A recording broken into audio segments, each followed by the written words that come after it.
Sausaw dito sa bagoong, syempre. Mm. Mm. Manamis-namis siya pag galing talaga ng pag bagong pitas.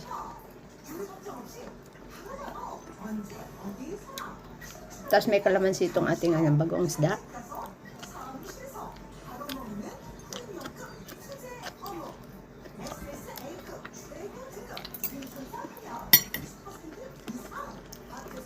Dilis.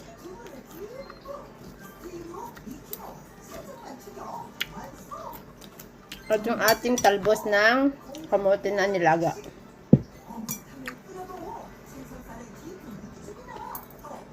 Mga simpleng ulam, pero masustansya.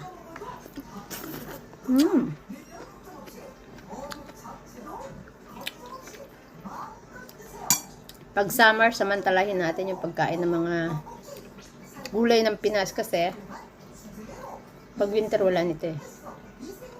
Hindi makakain.